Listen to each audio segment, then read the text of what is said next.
যত বড় কঠিন রোগ হোক না কেন, যদি এই ছোট্ট দোয়াটা 7 বার পাঠ করতে পারেন, আল্লাহ পাক অবশ্যই তাকে পরিপূর্ণ সুস্থ করবে।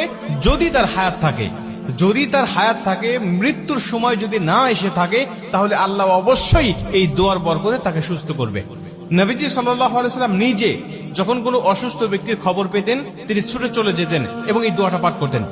তিরমিজি শরীফের বর্ণনা আসছে, আব্দুল্লাহ ইবনে আব্বাস রাদিয়াল্লাহু তাআলা হাদিসটা বর্ণনা করেছেন।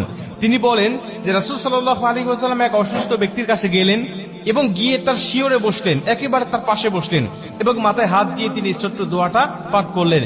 এবং নবীজি আমাদেরকে উদ্দেশ্য করে ডাক দিয়ে বলেন, শোনো, এই দোয়াটা যদি কোনো ব্যক্তির কাছে গিয়ে, যদি কোনো মুমূর্ষু ব্যক্তির কাছে গিয়ে, যদি কোনো অসুস্থ ব্যক্তির কাছে গিয়ে এই দোয়াটা তোমরা পাঠ করতে পারো, আর আল্লাহ যদি ওই সময় তার মৃত্যু না লিখে থাকে, তাহলে অবশ্যই আল্লাহ পাক এই দোয়ার বরকতে তাকে সুস্থ করবে, তাকে শেফায়ে আজেলা কামেলা দান করবে।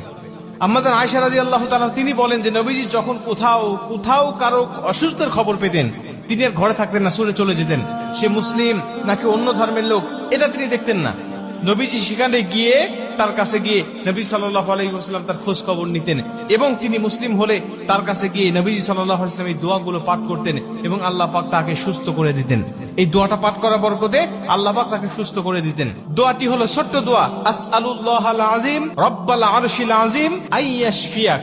এই ছোট্ট দোয়া, আসআলুল্লাহাল আযীম রব্বাল আরশিল আযীম আইয়াশফিয়াক, এই ছোট্ট দোয়াটা আপনারা মুখস্থ করে নেবেন। প্রয়োজনে যারা ইউটিউবে ফেসবুকে দেখবেন, তারা আপনারা বারবার এটা শুনে অথবা নিজের টাইম লাইনে শেয়ার করে এটা বারবার শুনবেন এবং এটা মুখস্থ করে রাখবেন এবং অন্য মানুষগুলোকে শোনার সুযোগ করে দিবেন।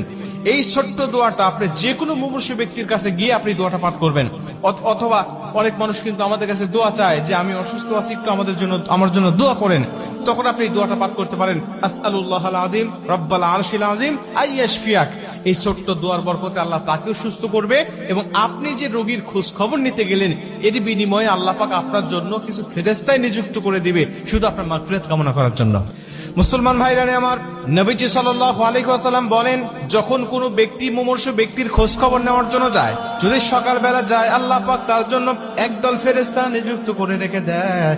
ওই ফেরেশতারা সন্ধ্যা পর্যন্ত তার জন্য মাগফিরাত কামনা করতে থাকে এবং ওই ব্যক্তি যদি সন্ধ্যার সময় তাকে দেখতে যায়, কোনো মুমূর্ষু ব্যক্তিকে দেখতে যায়, আল্লাহ পাক আরেকদল ফেরেশতা তার জন্য নিযুক্ত করে দেয়।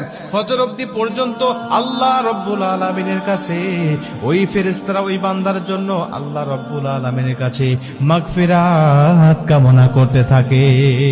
আপনি তার খোঁজ খবর নিতে গেলেন, সে অসুস্থ ব্যক্তির এই খোঁজ খবর নিতে যাওয়ার কারণে আল্লাহ আপনার জন্য ফেরেশতা নিযুক্ত করে দিচ্ছে, আপনার জন্য মাগফিরাত